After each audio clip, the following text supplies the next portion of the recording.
Assalamualaikum warahmatullahi wabarakatuh. Jumpa lagi dalam channel A5N_official. Pada pagi hari ini saya akan membahas masalah perkembangan hukum humaniter pada zaman modern.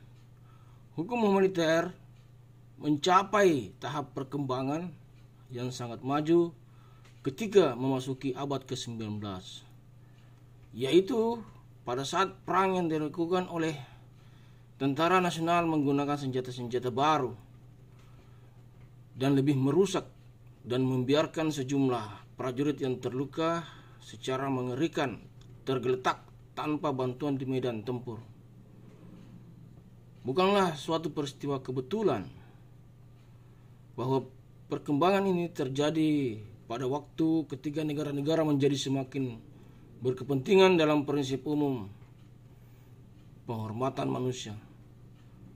Kecenderungan umum ini diberikan momentum yang menentukan dengan pendirian Palang Merah Internasional yang ditandatanganinya Konvensi Jenewa tahun 1864 untuk perbaikan keadaan luka di medan perang. Di mana dalam konvensi ini mengharuskan para pihak yang berjanji untuk merawat orang-orang yang terluka, baik dari pihak musuh dengan perlakuan yang sama. Konvensi Jenewa untuk perbaikan anggota angkatan perang yang luka dan sakit di medan pertempuran mempunyai sejarah yang tertua. Konvensi pada tahun 1864 ini merupakan hasil yang dirintis oleh Henry Dunant. Pada waktu itu Henry Dunant menulis buku tentang pengalamannya di medan pertempuran antara Austria dengan tentara gabungan Perancis Sardinia yang berjudul Un Souvenir de Solferino pada tahun 1861. Isi buku ini menggambarkan penderitaan prajurit yang luka dan sakit di medan pertempuran. Buku ini sangat menggugah penduduk kota Jenewa, sehingga warga kota yang tergabung dalam Société d'Utilité Publique di bawah pimpinan Gustav Wiener membentuk sebuah panitia yang terdiri dari 5 orang pada tanggal 17 Februari menjadi sebuah badan yang dinamakan Comité International et Permanent des Corps aux Militaires Bliss. Panitia yang terdiri dari 5 warga kota Jenewa ini mengambil inisiatif untuk mengadakan sebuah konferensi internasional tidak resmi untuk membahas kekurangan-kekurangan perawatan kesehatan tentara di medan pertempuran darat. Konferensi yang didiri oleh 16 negara berhasil membentuk sebuah badan yang dinamakan Palang Merah. Kemudian dalam bulan Oktober tahun 1963 merupakan suatu konferensi yang tidak resmi. Konferensi tidak dapat mengambil keputusan yang mengikat negara-negara peserta. Namun demikian, konferensi menyarankan dalam suatu aneks yang dilampirkan pada resolusi bahwa anggota dinas kesehatan yang luka-luka dalam pertempuran dilindungi dengan jalan menetralisir mereka. Kemudian pada tahun 1864 Dewan Federal Swiss melaksanakan saran-saran ini dengan mengadakan suatu konferensi internasional yang dihadiri oleh wakil-wakil berkuasa penuh dari negara-negara yang mengikuti konferensi sebelumnya.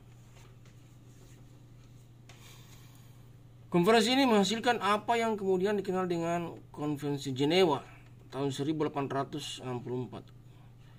Konvensi ini dalamnya mengandung asas-asas bagi perlakuan korban perang yang hingga kini masih berlaku. Konvensi 1864 yaitu konvensi untuk perbaikan keadaan yang luka di medan perang darat dipandang sebagai konvensi yang mengawali Konvensi Jenewa berikutnya yang berkaitan dengan perlindungan korban perang. Konvensi ini merupakan langkah pertama dalam mengkodifikasi ketentuan perang di darat. Berdasarkan konvensi ini, maka unit-unit dan personil kesehatan bersifat netral, tidak boleh diserang dan tidak boleh dihalangi dalam melaksanakan tugas-tugasnya. Begitu pula penduduk setempat yang membantu pekerjaan kemanusiaan bagi yang luka dan mati. Baik kawan maupun lawan tidak boleh dihukum. Konvensi memperkenalkan tanda palang merah di atas dasar putih sebagai tanda pengenal bagi bangunan dan personil kesehatan. Tanda palang merah ini merupakan lambang dari International Committee of the Red Cross yang sebelumnya bernama International Committee for the Aids Wounded, yang didirikan oleh beberapa orang warga Jenewa dan Henry Dunant pada tahun 1863. Kemudian peristiwa penting yaitu rancangan kode labor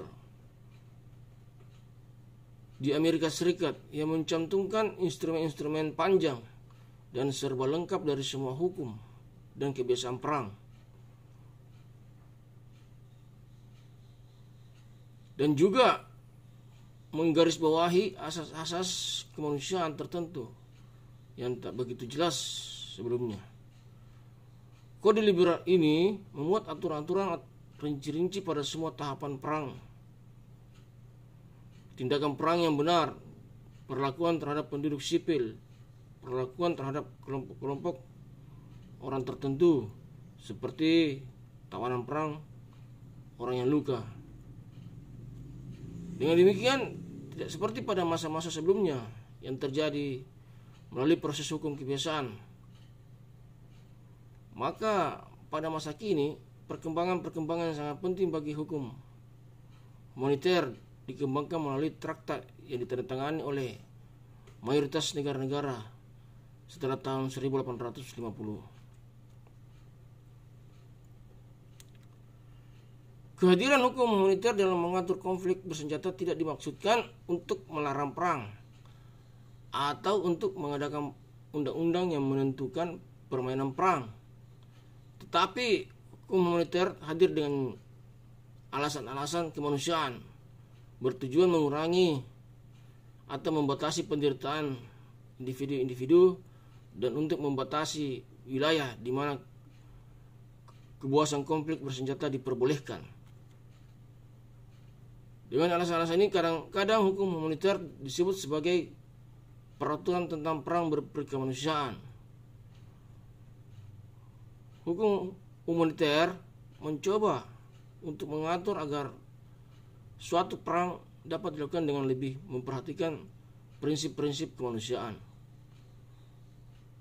Muhammad Bedjawi mengatakan bahwa tujuan hukum humaniter adalah untuk memanusiawikan perang. Pendapat tersebut berpengaruh terhadap perkembangan hukum perang yang kemudian berubah menjadi hukum sengketa bersenjata, dan pada evolusi terakhir berubah menjadi hukum humaniter. Pada dasarnya hukum humaniter bertujuan memberikan perlindungan terhadap kombatan maupun penduduk sipil dari penderitaan yang tidak perlu.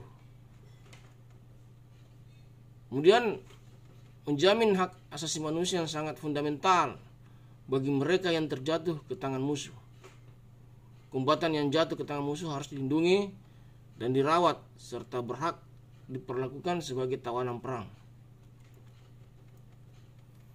Mencegah dilakukannya perang secara kejam tanpa mengenal batas. Di sini yang terpenting adalah asas kemanusiaan. Haryo Mataram menyatakan bahwa tujuan hukum humaniter adalah membatasi dan mengatur pemakaian dan metode berperang, melindungi orang yang menjadi korban dari sengketa bersenjata, baik di angkatan maupun pendudukan sipil. Seiring perkembangan konflik bersenjata di berbagai belahan dunia, berkembang pula organisasi-organisasi kemanusiaan. Dimulai sejak dibentuknya Palmera Internasional yang diprakarsai oleh Henry Dunant. Organisasi internasional lainnya yang bergerak bidang kemanusiaan berkembang pula seperti Bulan Sabit Merah, Bintang David. Organisasi Bulan Sabit Merah dibentuk oleh Khalifah Utsman di Turki, sedangkan Bintang David tumbuh dan berkembang di Israel.